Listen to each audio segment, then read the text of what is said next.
وائل ونورس ازنخ واكذب اثنين ممكن تشوفوها. حرفيا يعني كمية الكذب والدراما بهدول الاثنين لا توصف. من شي فترة خطبوا، بعد الخطوبة باسبوع فكوا الخطبة فدب السرور في قلوب المشاهدين. وبعدين رجعوا خطبوا. فاكرين الشغلة شوربة؟ ايش الشغلة شوربة؟ فايتين طالعين على كيفكن وانت ما بدكن. ومن شي اسبوع رجعوا تركوا بعض ورجع دب السرور في قلوب المشاهدين. فاليوم بدنا نحكي عن وائل ونورس، فصلوا لنا على النبي وخلينا نبلش. مرحبا، كيفكم يا جماعة؟ معاكم عمر ورجعت لكم اليوم بفيديو اروع من اللي قبله. كالعادة اذا مالك مشترك انزل اشترك وحط لايك وعلق تعليق حلو هيك مثلك يكون على ذوقك. تمام؟ تمام. اوكي، هاد وائل ما في بنت بالتيك توك الا ما طلع معه وعمل قصص دراما معه. واول وحدة تيمار، بعدين معه بنت بحالها لحد ما طلع مع نورس. كالعادة تعرفوا على بعض، بعدين شوي شوي حبوا بعض، بعدين شوي شوي قصص دراما، بعدين مشاكل، بعدين راح خطبها. وهاد كله على اللايف يعني. وهلا رجعوا تركوا بعض، بس هالمرة يعني تاركين ترك اخت حفيانة، يعني ما بقى يرجعوا يعيدوها. المهم لكم بالطويلة لكم بالقصيرة، شعرها طويل يعني. لا بمزح. المهم خلينا نبلش بالموضوع، خلينا نشوف ايش عاملين قصص دراما جديدة. خطبتك مشان ترند شغل قلتلها وقلتها. هلا انت حسستنا انه عنا الحاسة السادسة، لانه كلياتنا كنا عارفانين انه خطبتوا انتو بس مشان ترند ومشان يعني فلوس. وطلع كلامنا صح، يعني حسيت حالي ليلى عبد اللطيف. لا والوراء ببرر لها يعني شغل يعني شغل عادي يعني شغل يعني شغل. ما بعرف والله العظيم. نورس بدا واو، حتى نورس اخذت الصدمه، يعني سوت ريبوست ومسحته. حتى نورس حرفيا وائل ما كان اخذها ترند. ما انا حاكيها يا حبيبي، باخر لايف حكيت انه انا ببدايتي مع نورس انا اخذتها ترند، وحكيتها لنورس قدامه بعين نورس، يعني كنت مع نورس واهله وحكيتها، تعرفوا يعني قدام اهله وهي وحكيت.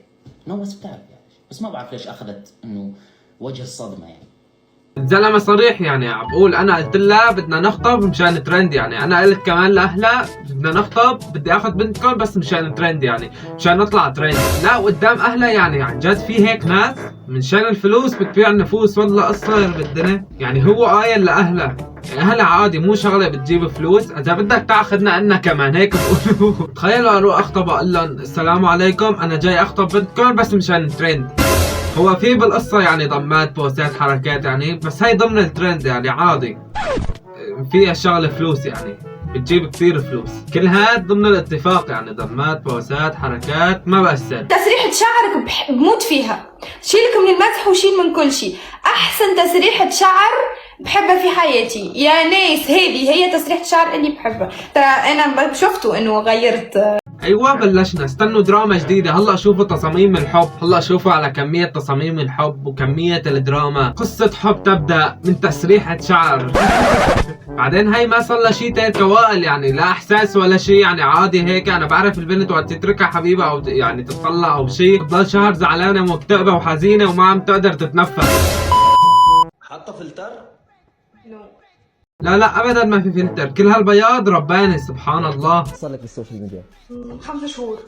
ايه يا اختي جديدة جديدة. وشوف شو سوي. بس 5 شهور صار لها، هي معناها اذا بتضل سنتين او 3 بتخرب السوشيال ميديا. 5 شهور. 5 شهور وعملتي كل هالدراما والكذب وقصة الحب وما بعرف ايش. انت لو تضلي سنتين 3 عن جد تخرب السوشيال ميديا. حتى يصير في كل اسبوع دراما او اسبوع اسبوع لا عشان ما تتعبي. لو عاد بي الزمن راح اسوي نفس الاشياء حرفيا نفس الاشياء. احا انا بقالي ندمانه. هاي طلعت لا ومفتخره كمان وبدها تسوي نفس الشيء عادي هيك يعني. والله ما بعرف ايش فيه. يعني انا يمكن اشوفك بالشارع ما اعرفك، بس لما اسمع نورس انا بعرف من هي نورس. لا هي كانت هيك، هي عملت هيك. اشتغلي على اسمك قبل ما تشتغلي على حالك، وحاجه تقللي من نفسك. ليه بدي افهم؟ ما راح اتركك الا ما تفهمني. شو يعني قلل من نفسي؟ انا بسوي اني عم سوي شيء بقلل بيه من قيمتي. انا عندي اسم نظيف ما بدي اوسخه. والله تعرف شو ما فهمت. هو طبعا ما راح تفهمي، يعني الكلام ما عجبك طبعا ما راح تفهمي. والله كلام نور عم يعجبني، متغير الولد. بس حسيته اخذ نورس مشاهدات، يعني كانت نازله مشاهداته قال لك شلون ارفع المشاهدات؟ ما في غير نورس. هي طالعه ترند، ضروري نطلع معاها. يعني هي طلعت ترند هو صار يطلع معاها. والله صار لي زمان ماني شايفه، مختفي على الاخير.